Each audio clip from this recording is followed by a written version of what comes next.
Bonjour, vous allez bien? Bon, hier, nous avons discuté sur les théories de l'apprentissage et de l'enseignement. Ce sont la théorie behavioristique, ensuite nativistique, cognitivistique et constructivistique. Et maintenant,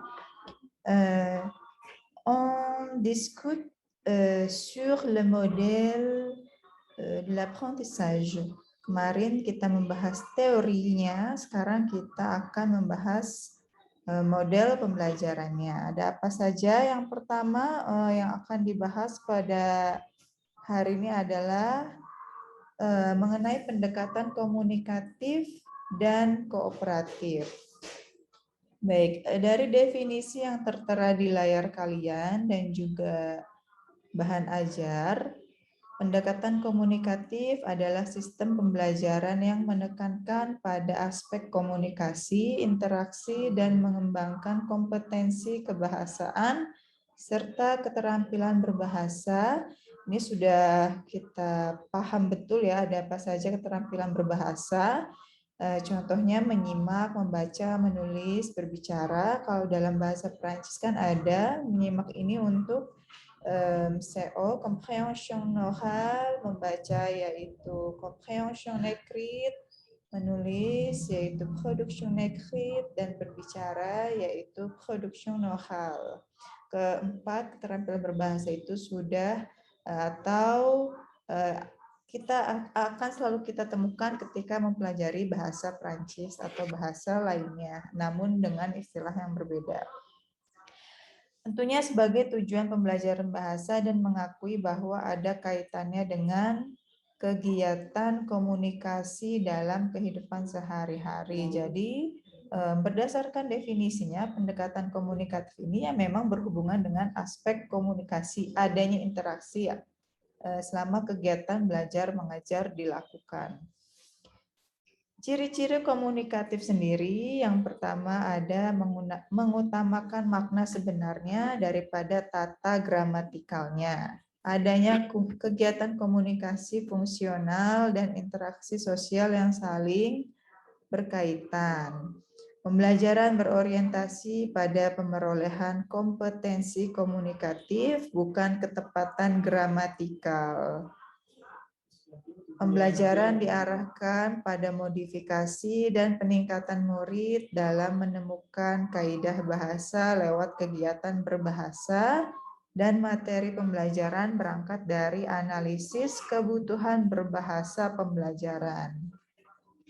Dilihat dari ciri-ciri yang sudah disebutkan tadi, ini memang sangat sesuai yang diajarkan pada mata kuliah atau perkuliahan production oral, di mana kita dilatih untuk terbiasa berbicara bahasa Perancis tanpa mengutamakan atau tanpa memfokuskan pada pengetahuan atau konsep gramernya ya. Yang penting bisa berbicara bahasa Prancis. Jadi jangan takut akan kesalahan gramatikalnya. Nah, itulah yang dimaksud pada ciri-ciri pendekatan komunikatif.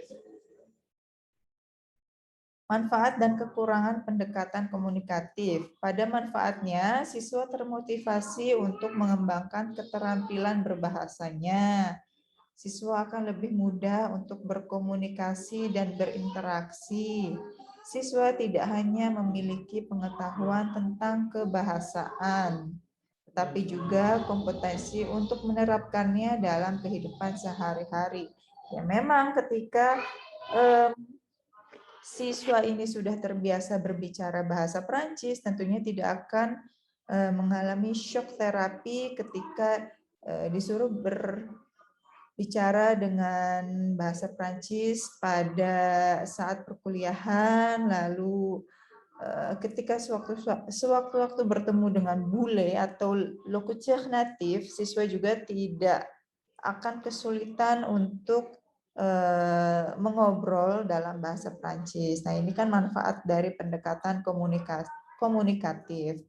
Selain tahu bagaimana cara berbicara, cara menggunakan bahasa Prancis, siswa juga menjadi terbiasa berbicara bahasa Prancis dalam kehidupan sehari-hari.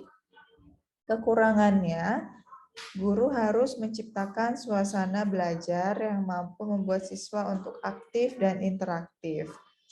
Bila guru tidak kreatif, maka pembelajaran akan tidak menarik.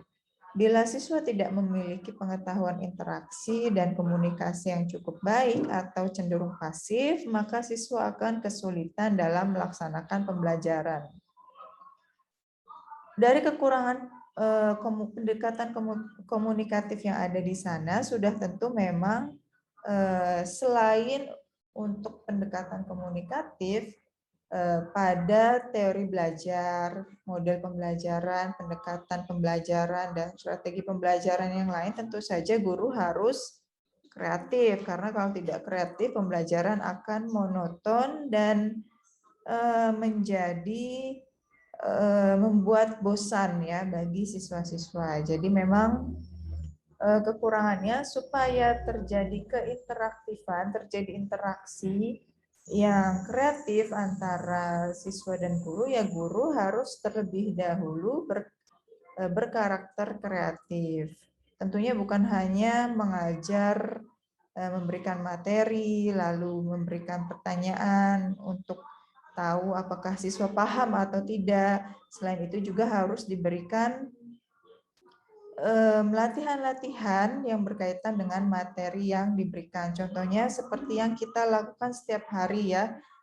Selama 3 pertemuan ini, selain saya memberikan materi pembelajaran berupa video dan juga memberikan wadah pada Elena berupa forum diskusi untuk kalian berdiskusi, saya juga memberikan kuis. Di situ kan ada interaktif antara guru dan siswa atau dosen dan mahasiswanya. Lalu memang kalau sampai tidak kreatif juga tidak akan terjadinya atau akan memunculkan siswa yang lebih cenderung pasif ya, tidak aktif. Nah, makanya memang kekurangannya di situ.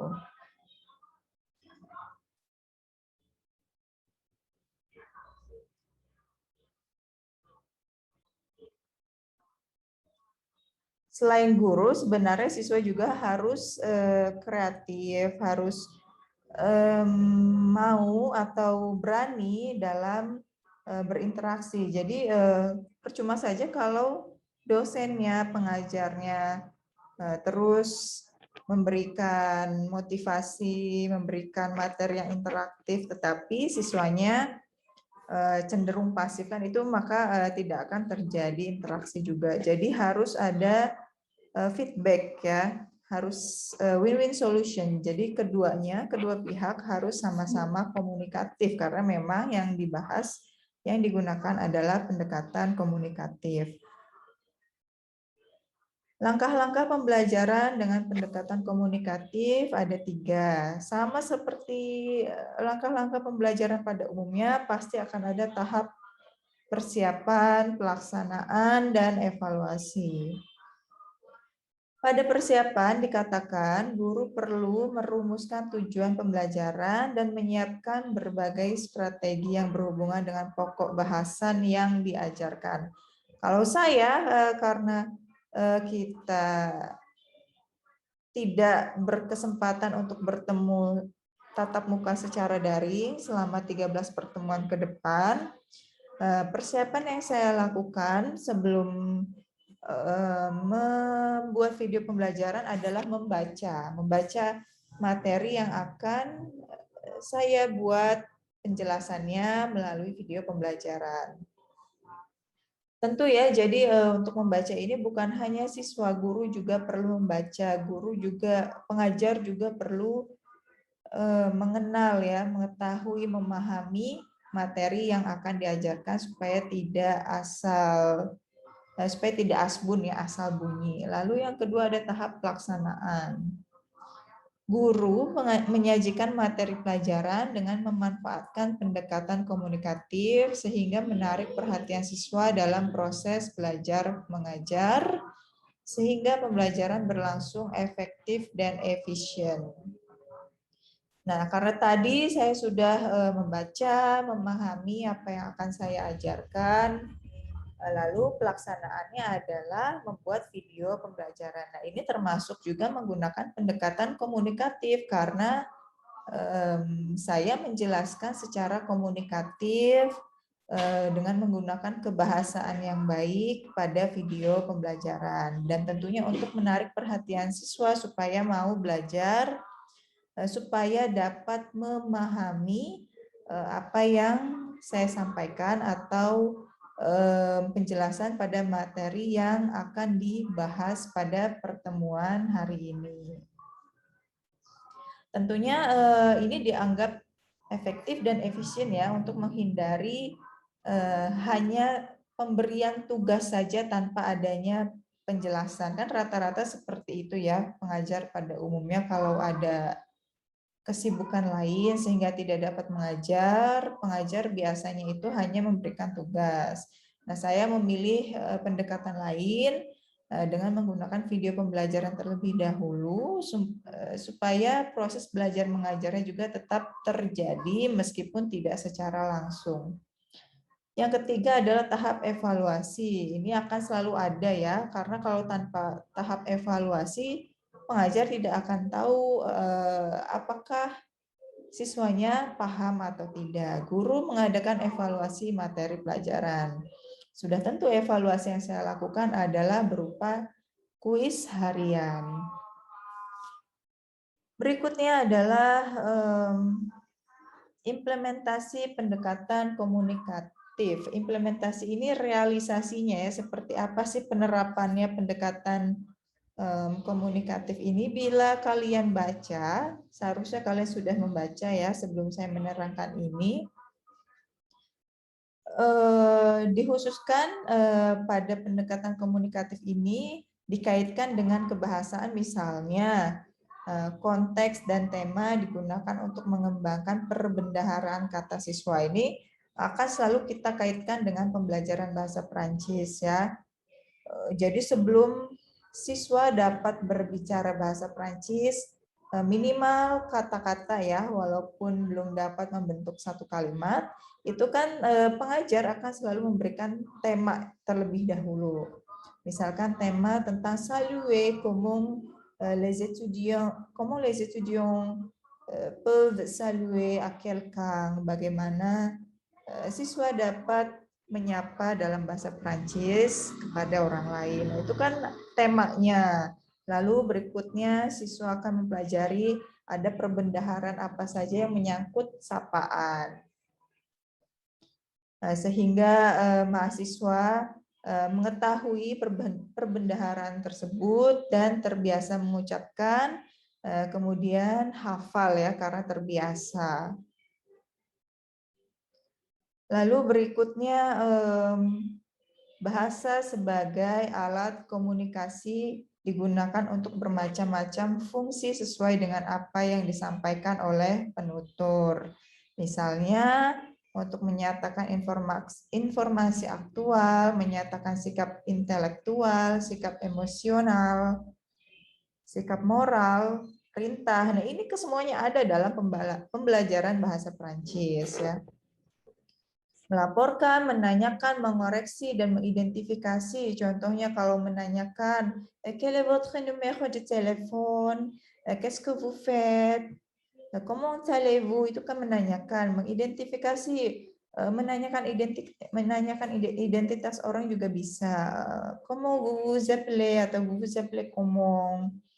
Menyatakan sikap intelektual, setuju atau tidak setuju, je ne sais pas, je ne suis pas d'accord. Nah, itu juga termasuk ya. Kemudian menyatakan sikap moral, meminta maaf seperti apa dalam bahasa Prancis. Je suis désolé, pardonnez-moi.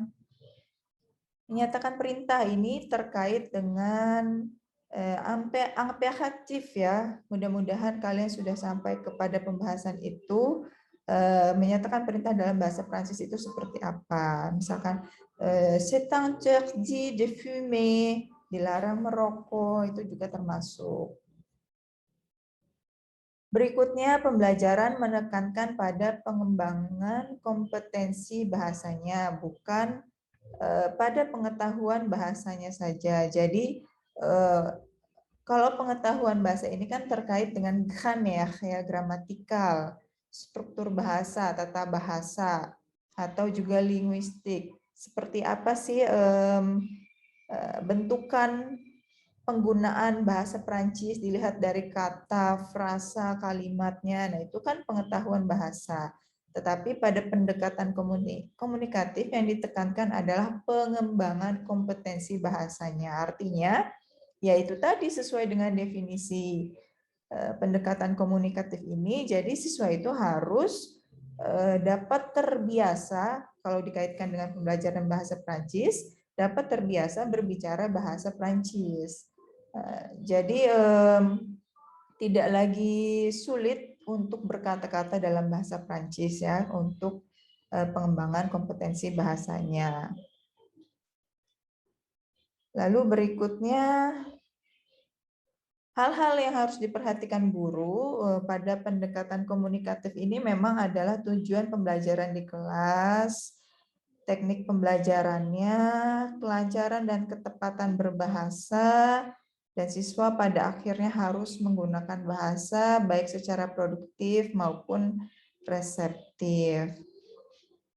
Jadi ke semua aspek itu harus dilakukan berdasarkan pendekatan komunikatif. Artinya semuanya harus dikomunikasikan sehingga siswa juga terbiasa berkomunikasi khususnya dalam pembelajaran bahasa Prancis. Nah, contohnya seperti apa pendekatan komunikatif? Sebenarnya dari pembahasan mulai dari definisi hingga implementasi pendekatan komunikatif ini kan sudah tergambarkan ya seperti apa sih kegiatan belajar mengajar dengan menggunakan pendekatan komunikatif. Tapi tidak apa-apa, kita lihat berikutnya. Ketika tanya jawab antara siswa dengan guru, maka akan terjadi interaksi dan pertukaran informasi. Ketika siswa menggunakan keterampilan berbahasanya, maka secara langsung maupun tidak telah terjadi pembelajaran dengan pendekatan komunikatif. Lalu simulasi dan bermain peran. Nah, ini kesemuanya memang sangat mewakili aspek pendekatan komunikatif ya. Tanya jawab, keterampilan berbahasanya digunakan, baik CO, CE, PO, dan PE. Nah, karena biarpun kita belajar PE dan CE misalkan ya, CE itu kan untuk membaca, PE itu menulis. Tujuan akhirnya adalah supaya siswa dapat memahami dokumen atau membaca dengan baik bahasa Prancis untuk CE. Dan PE itu siswa dapat menulis, menyusun redaksi, menyusun teks berbahasa Prancis. Meskipun begitu, keduanya kan pasti akan melibatkan interaksi selama proses belajar mengajarnya. Nah, interaksinya itu kan pasti didasarkan dengan pendekatan komunikatif.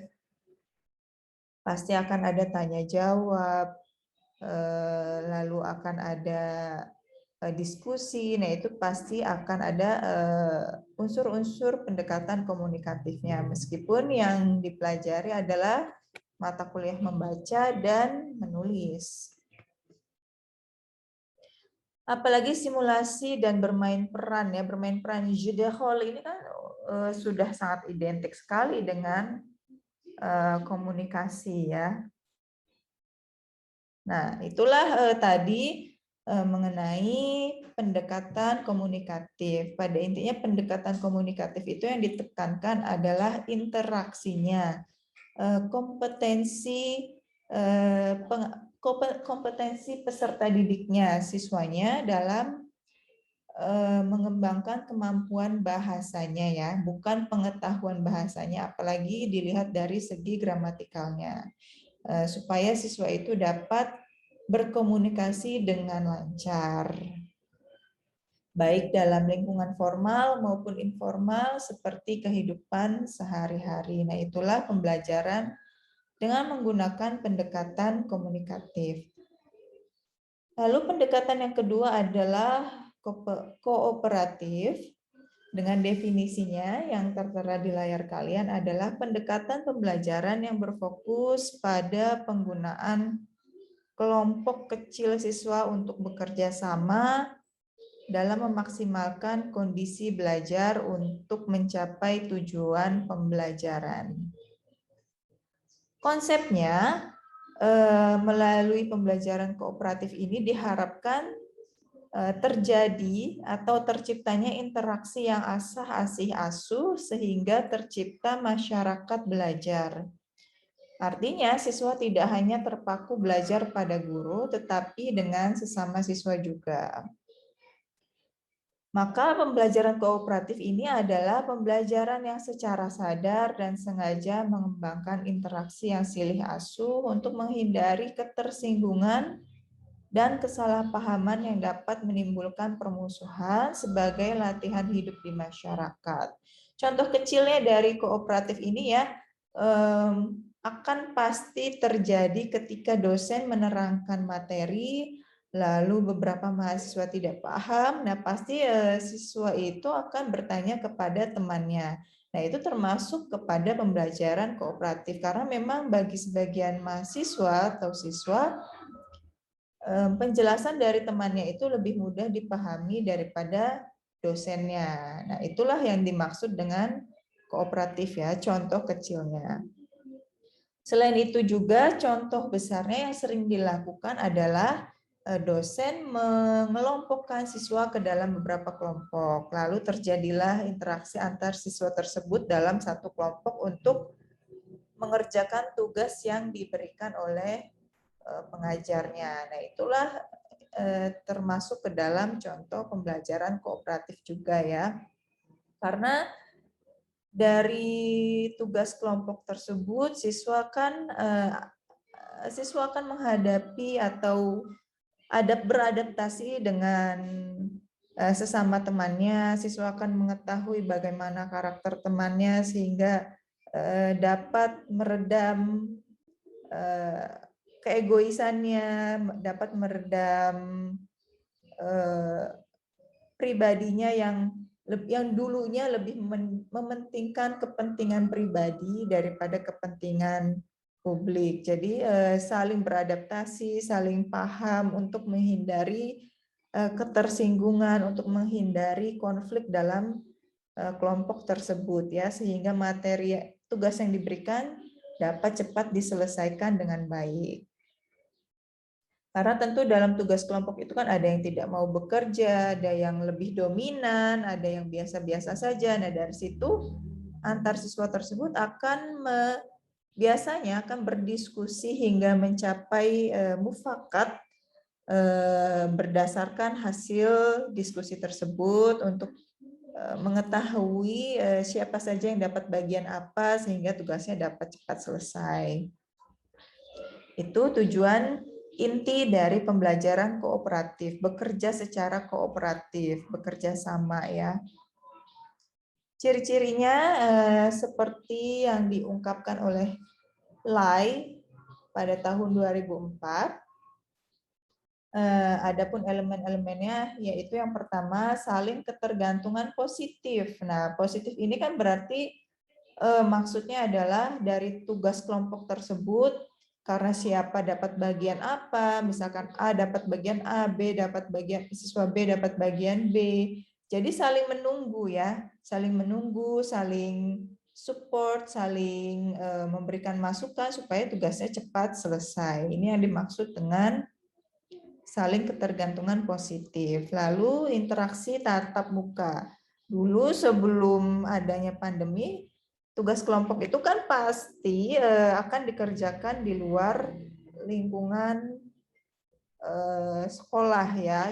Kadang berkumpul di satu tempat, entah di rumah salah satu anggotanya atau di mana supaya dapat dilakukan diskusi secara langsung. Lalu berikutnya ada akuntabilitas individual.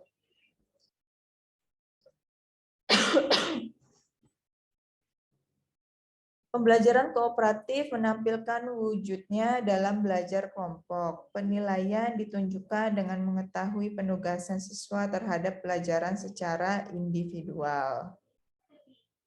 Hasil penilaian ini selanjutnya disampaikan oleh guru pada kelompok agar semua kelompok mengetahui siapa kelompok yang memerlukan bantuan dan siapa yang dapat memberikan bantuan, maksudnya yang dapat mengajarkan kepada temannya. Nah, ini kembali lagi seperti yang tadi ya.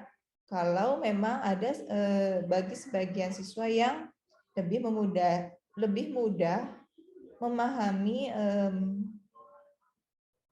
memahami pembelajaran atau materi dari perkataan temannya, dari penjelasan temannya dibandingkan dari dosennya.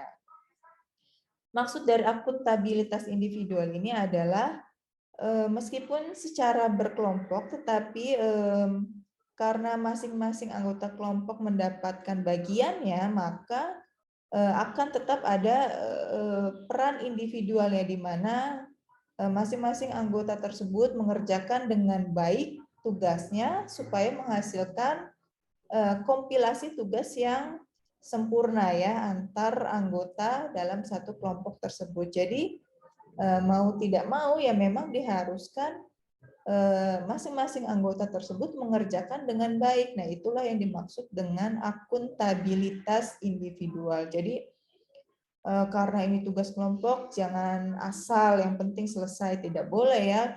Tugas kelompok itu kan hanya judulnya saja, tetapi di balik itu yang semua anggota tetap akan mendapat bagiannya supaya tugasnya lebih cepat selesai. Nah, itu kan tujuan utama dari tugas kelompok ya.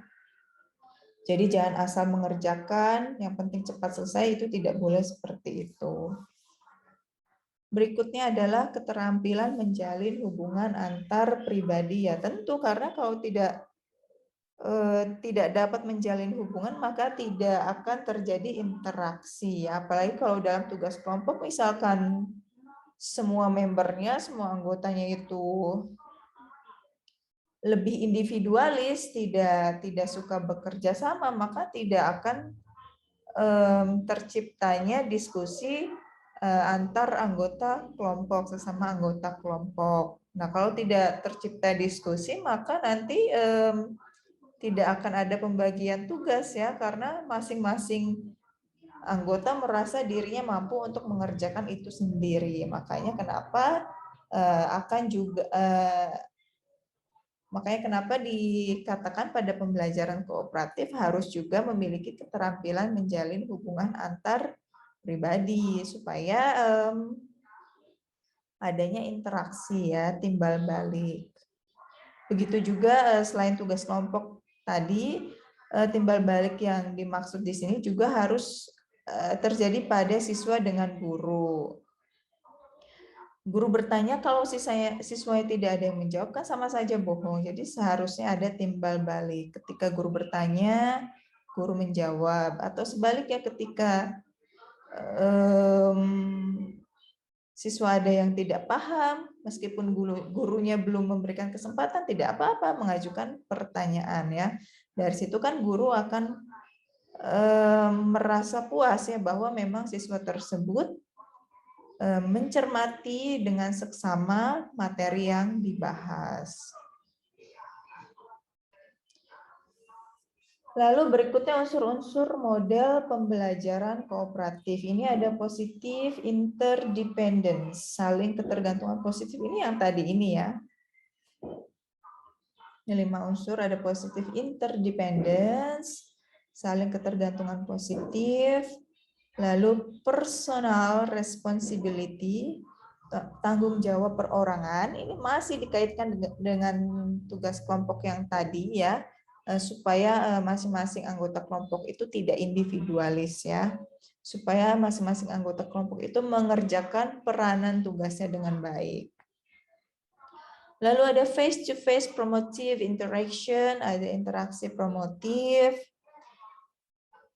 Unsur ini penting untuk dapat menghasilkan saling ketergantungan positif. Ciri-cirinya apa sih interaksi promotif itu? Ciri-cirinya Siswa saling membantu secara efektif dan efisien, saling memberi informasi dan sarana yang diperlukan, memproses informasi bersama-sama secara lebih efektif dan efisien, saling mengingatkan, saling percaya, saling memotivasi untuk memperoleh keberhasilan bersama. Itulah yang dimaksud dengan interaksi promotif. Jadi yang namanya interaksi sebenarnya pasti promotif ya, pasti saling support. Intinya adalah seputaran dengan keenam aspek ini ya, saling. Intinya semuanya harus saling ya, tidak individualis. Lalu ada interpersonal skill, komunikasi antar anggota atau keterampilan. Biasanya yang dilakukan adalah saling mengenal dan mempercayai, mampu berkomunikasi secara akurat dan tidak ambisius. Nah, di sini juga sudah ditegaskan ya, tidak boleh ambisius. Jadi jangan sampai dalam satu kelompok itu ada satu orang yang berpendapat ambisius, yang ingin pendapatnya yang paling dibenarkan, yang ingin pendapatnya yang harus dilakukan, dan menyampingkan pendapat yang lain itu jangan sampai dilakukan ya. Lalu saling menerima dan saling support, mampu menyelesaikan konflik secara konstruktif, secara membangun ya. Jadi jangan sampai ada terjadi merendahkan anggota lainnya. Group processing, pemrosesan kelompok. Hal ini bertujuan untuk meningkatkan efektivitas anggota dalam memberikan kontribusi terhadap kegiatan kolaboratif untuk mencapai tujuan kelompok. Ya, jadi memang pada tugas kelompok ini setelah kesemuanya memadukan atau menyerahkan hasil pekerjaannya, pasti akan ada proses berikutnya adalah mengkompilasi seluruh pekerjaan yang sudah dilakukan oleh masing-masing anggota. Itu kan dikompilasi, dibuat, disusun supaya menjadi satu kesatuan yang dapat dipahami oleh pengajar dengan baik ya dari hasil tugas tersebut. Nah, itulah yang disebut dengan group processing. Jadi tidak serta-merta setelah semua anggota mengerjakan bagiannya hanya dikompilasi saja ya. Misalkan bagian A taruhlah di atas, bagian B taruhlah di bawahnya. Hanya seperti itu kan tidak menjadi satu kesatuan. Harus diberikan pengantarnya, kemudian penengahnya, dan kesimpulannya seperti apa dari satu tugas tersebut. Nah, itulah yang dinamakan group processing-nya. Kesemuanya bekerja sama setelah sebelumnya mengerjakan individual.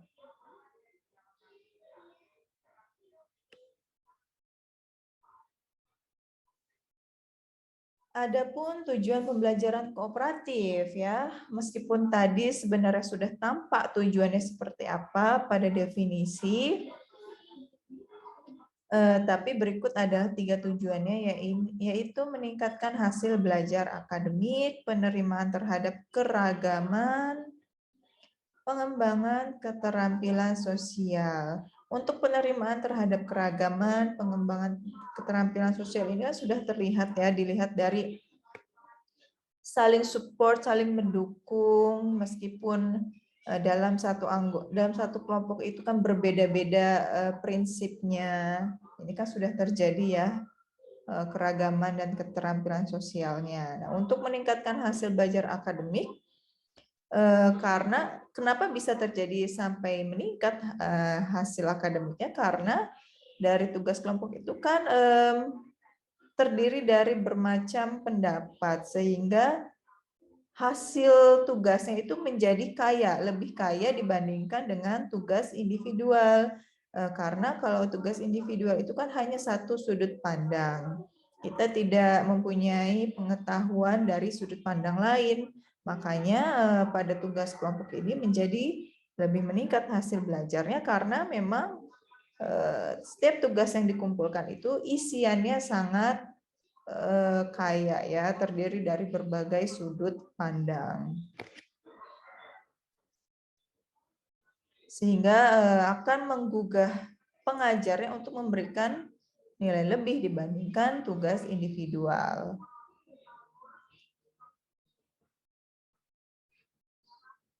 Adapun perbedaan pembelajaran kooperatif dengan pembelajaran tradisional, kalau pembelajaran tradisional itu kan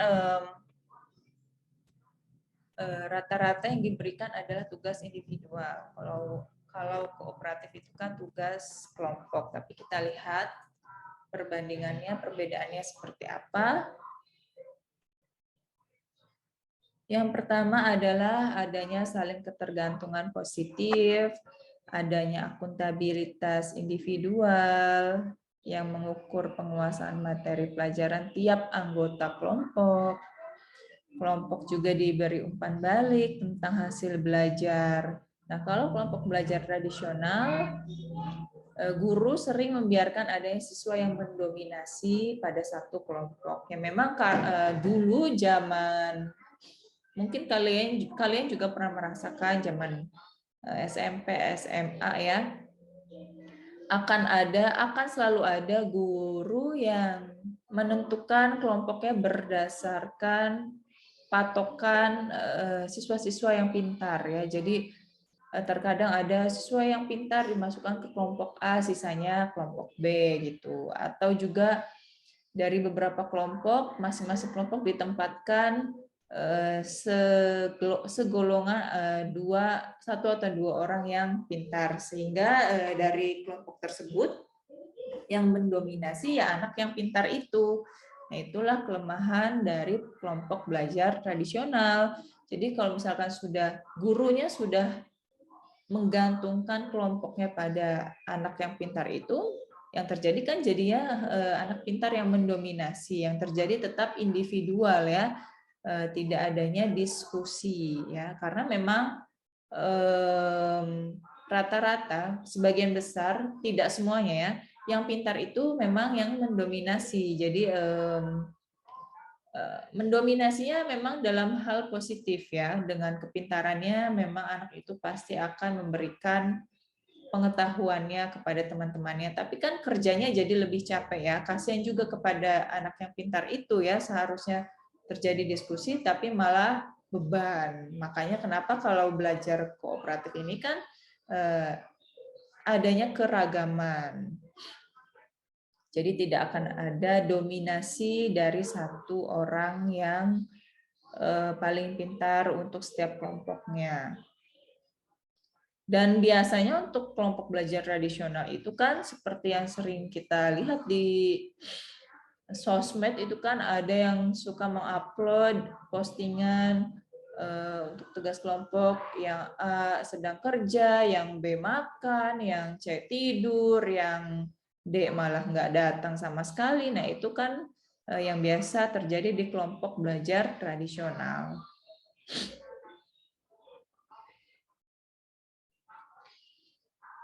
Lalu berikutnya kelompok belajar heterogen, baik dalam kemampuan akademik, jenis kelamin, ras, etnik, dan sebagainya, sehingga dapat saling mengetahui siapa yang memerlukan bantuan dan siapa yang dapat memberikan bantuan. Nah, kalau dalam kelompok belajar tradisional biasanya homogen. Ya ini memang sama seperti yang tadi, heterogen itu kan beragam ya, bermacam-macam. Mungkin bisa dibilang random ya, penentuan kelompoknya itu random. Kalau saya biasanya ketika melakukan pembagian kelompok itu, saya ambil saja dari daftar presensi, daftar nama-nama mahasiswa, karena saya kan tidak tahu siapa saja yang paling pintar, siapa saja yang biasa saja, saya campur saja di situ. Jadi tidak ada geng-gengan ya. Pimpinan kelompok dipilih secara demokratis atau bergilir untuk memberikan pengalaman memimpin bagi para anggota kelompok. Nah, ini kan bagus sekali ya, jadi menghindari kedominan dari satu anak yang paling istimewa ya.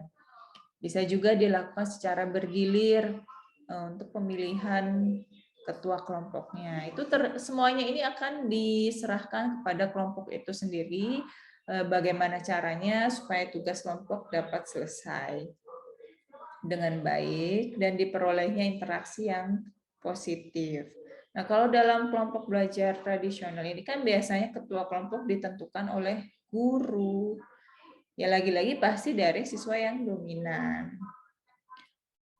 Lalu keterampilan sosial yang diperlukan dalam kerja gotong royong seperti kepemimpinan, kemampuan berkomunikasi, mempercayai orang lain, dan mengelola konflik secara langsung diajarkan. Sedangkan keterampilan sosial sering tidak diajarkan secara langsung. Tidak diajarkan secara langsung yaitu tadi karena ketua kelompok saja sudah ditentukan, lalu ada siswa yang menjadi dominan, sehingga kan keterampilan sosialnya berkurang. Sedangkan kalau pada kelompok belajar yang kooperatif, semua anggota itu akan bergotong royong tanpa takut disalahkan, tanpa takut merasa kurang pintar, dan sebagainya. Lalu berikutnya, pada saat belajar kooperatif sedang berlangsung, guru terus melakukan pemantauan melalui observasi dan melakukan intervensi jika terjadi masalah dalam kerjasama antar kelompok. Sedangkan pada belajar tradisional, pemantauan melalui observasi dan intervensi sering dilakukan pada saat kelompok sedang berlangsung, belajar kelompok sedang berlangsung. Keduanya sebenarnya hampir sama, tetapi perbedaannya adalah peran guru pada belajar kooperatif, dimanapun mahasiswa itu, siswa atau peserta didik itu berada, ketika mereka sedang melaksanakan belajar kelompok, guru tetap melakukan observasi dan intervensi jika ada masalah. Bisa juga dilakukan karena sekarang zaman serba canggih, ketika satu kelompok sedang berdiskusi di tempat lain atau diskusi lewat video konferensi, ya diskusi maya, baik melalui WhatsApp juga. Nah, itu guru dapat hadir ketika diskusi itu sedang berlangsung. Kalau video konferensi kan guru bisa ikut, bisa masuk, bisa join. Kalau WhatsApp group apalagi ya, karena guru memang ada di situ, sudah pasti dapat melakukan observasi dan intervensi secara langsung. Kalau belajar tradisional, guru hanya melakukan kedua hal itu ketika ada di kelas, ya, bukan di mana-mana. Lalu berikutnya, guru memperhatikan secara langsung proses kelompok yang terjadi dalam kelompok-kelompok belajar. Sedangkan yang tradisional, guru sering tidak memperhatikan proses. Ini banyak sekali memang terjadi seperti ini ya, asal tugas kelompok selesai dan sudah dibagikan kelompoknya, guru sudah melaksanakan tugasnya. Nah, kalau pada belajar kooperatif minimal guru itu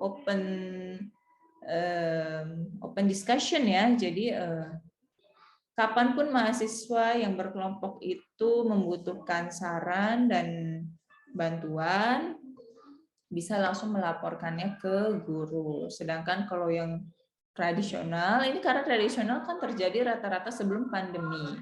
Semuanya terjadi di dalam lingkungan sekolah. Jadi guru sering ya setelah melakukan pembagian kelompok itu pasti keluar kelas ya, membiarkan mahasiswa atau siswanya bekerja kelompok sendiri tanpa adanya arahan dari guru tersebut. Penekanan tidak hanya pada penyelesaian tugas, tetapi juga hubungan interpersonal, hubungan antar pribadi yang saling menghargai. Nah, kalau yang tradisional, penekanan sering hanya pada penyelesaian tugas. Jadi kalau tugas kelompoknya sudah selesai nih, ya masing-masing lagi jadinya tidak ada keakraban seperti pada saat mengerjakan tugas kelompok. Nah, kalau belajar kooperatif, Meskipun tugas sudah selesai, tetapi hubungan interpersonal itu akan tetap ada. Bisa menjadi lebih akrab. Kalau ada permasalahan pemahaman materi, masih bisa sharing, bertukar informasi. Ya. Adapun keuntungan penggunaan pembelajaran kooperatif ini bisa kalian lihat di sana ada 11 keuntungan ya. Meningkatkan kepekaan dan kesetiakawanan sosial, memungkinkan para siswa saling belajar mengenai sikap, keterampilan informasi, perilaku sosial, dan pandangan-pandangan ini. Kalau dikaitkan dengan zaman sekarang, memang menurut saya sikap atau kepribadian yang beretika itu sekarang sudah mulai berkurang ya, diiringi dengan banyaknya pengaruh asing yang masuk ke Indonesia, dan rata-rata mudah-mudahan di antara kalian tidak seperti itu. Tetapi memang kalau saya lihat di sosmed, baik di Instagram, TikTok, Facebook, Twitter, dan lainnya, saya lihat banyak sekali anak-anak muda yang tidak memfilter dengan baik pengaruh-pengaruh budaya-budaya asing yang masuk ke Indonesia. Nah, ini pada pembelajaran kooperatif ini memungkinkan para siswanya belajar mengenai sikap, keterampilan, informasi, perilaku sosial, dan pandangan-pandangan. Apalagi pandangan-pandangan mengenai etika ya. Ini sangat bagus sekali untuk diterapkan.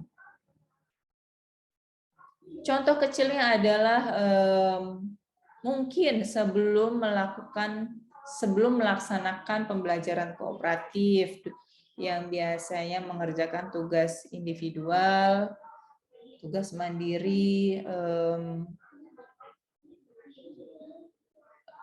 tidak terbiasa sharing, menjadi terbiasa bertukar informasi dengan teman-temannya ya ketika melakukan pembelajaran kooperatif. Karena kan ada saja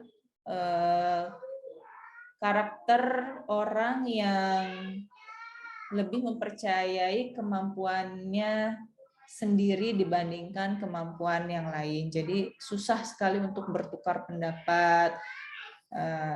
Zaman saya ada juga yang misalkan ada yang bertanya begini,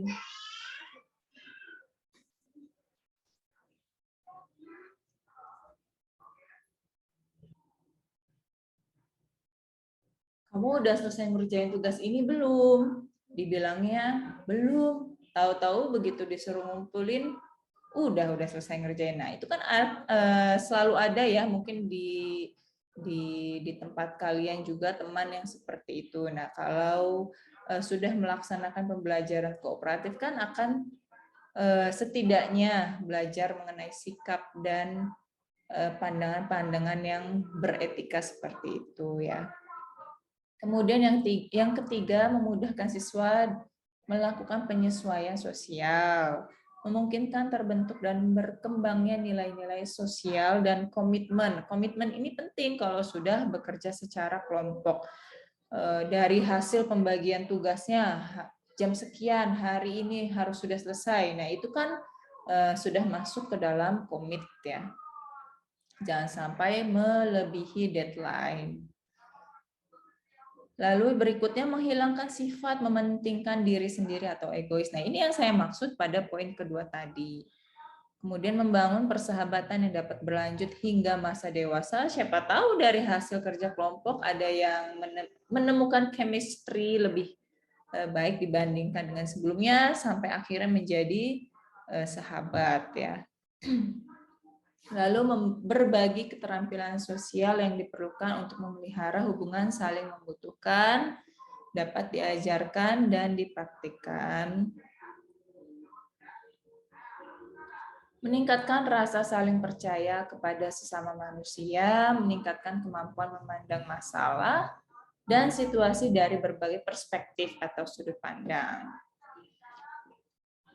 Berikutnya, meningkatkan kesediaan menggunakan ide orang lain yang dirasakan lebih baik, meningkatkan kegemaran berteman tanpa memandang perbedaan ya.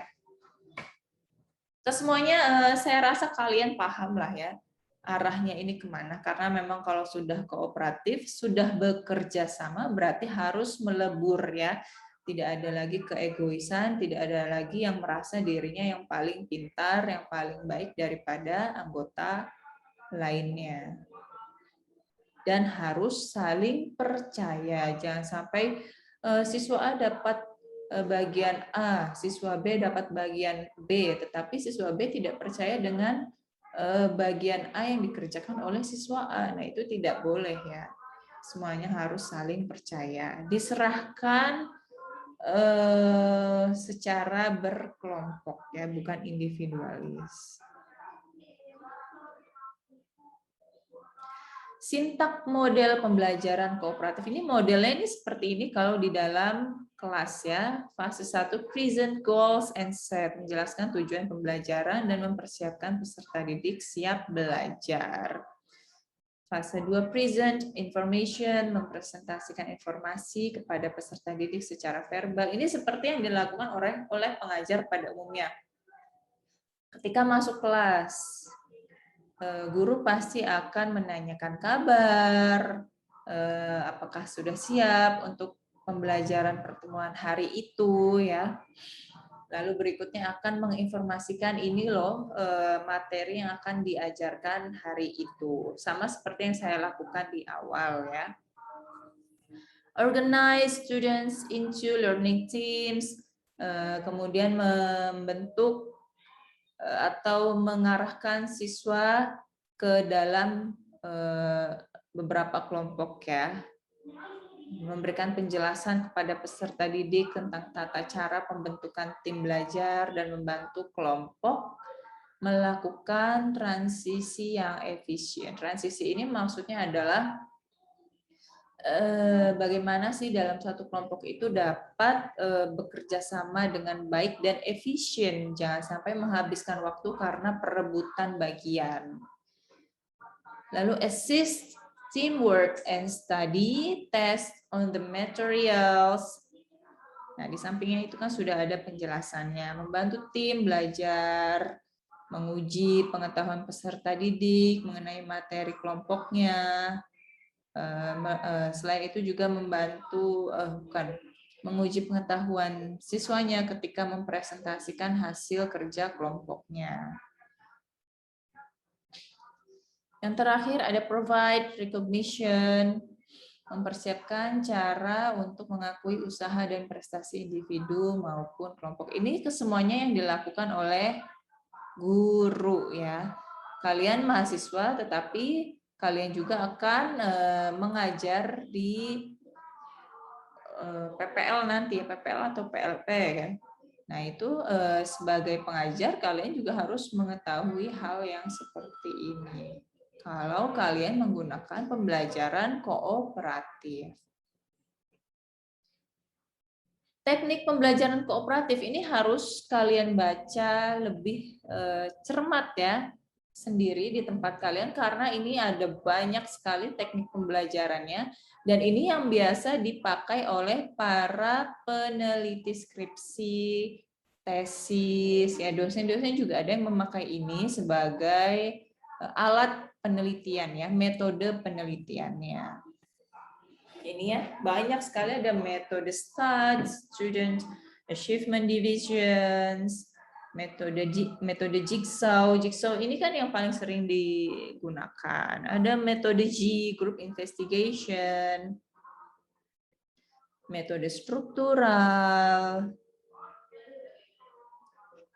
Banyak sekali ini, sampai halaman terakhir ini semua membicarakan tentang metode. Makanya tidak mungkin saya jelaskan satu-satu. Ini cukup kalian pahami sendiri karena ini menjadi bekal kalian ketika kalian akan mengambil metode kuantitatif untuk penelitian skripsi kalian. Ketika kalian ingin menguji satu model pembelajaran dan sebagainya, ini pasti akan berhubungan dengan yang ada di sini. Ada think, pair, share, TPS ya, CPS disingkatnya. Numbered heads together, bamboo dancing, point, counterpoint, PCP, the power of two, listening team. Nah, metode pendukung lainnya ini ada PQ, for R, ada preview, question, read, reflect, recite, review. Ini mungkin kalau kalian ketikkan kata kunci ini biasanya akan muncul, bukan biasanya, umumnya mungkin sebagian besar rata-rata yang menggunakan metode PQ for R ini menggunakannya untuk meneliti penerjemahan. Nah, ini bisa juga kalian ikuti jejaknya ya. Bisa, tetapi kan pasti yang menjadi objek penelitiannya sampelnya berbeda ya dengan yang sudah ada di Mbah Google. Lalu ada guided note taking. Note taking ini yang paling sering dilakukan. Note taking ini karena mudah ya. Seperti apa penelitiannya silahkan dibaca sendiri. Ada snowball drilling, concept mapping, giving question and getting answer, question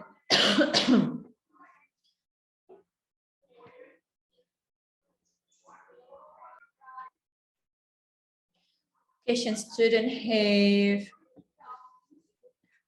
talking stick, everyone is teacher here. Ini menarik sekali ya, dari judul-judulnya ini sangat beragam sekali ya.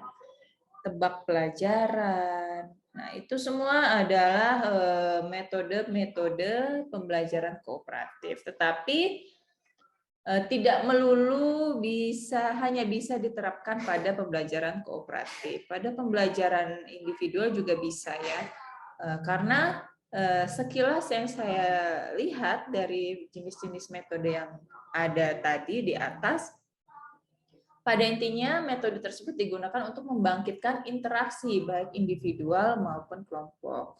Jadi silahkan kalian baca dan cermati. Siapa tahu dari hasil bacaan kalian akan menjadikan kalian tertarik pada salah satu metode yang ada dan dilanjutkanlah ketertarikan kalian tersebut menjadi tema untuk penelitian skripsi kalian. Keunggulan pembelajaran kooperatif. Nah, tadi itu kan kekurangannya sudah ya. Oh, bukan, belum ternyata ya. Tadi baru stigma. Sekarang keunggulannya adalah dengan pembelajaran kooperatif, maka setiap anggota dapat saling melengkapi. Ya memang ya, karena kan belajar kelompok itu berbeda pendapat, tapi dengan perbedaan itu akan menjadi saling melengkapi. Karena keberagaman anggota kelompok, maka pemikirannya menjadi lebih luas ya.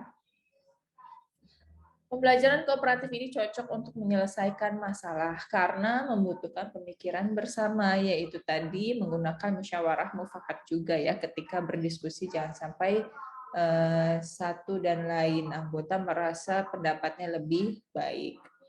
Dalam pembelajaran kooperatif, para peserta didik dapat lebih mudah memahami materi karena bekerja sama dengan teman-temannya, karena ada bagi sebagian siswa penjelasan dari temannya lebih mudah dipahami.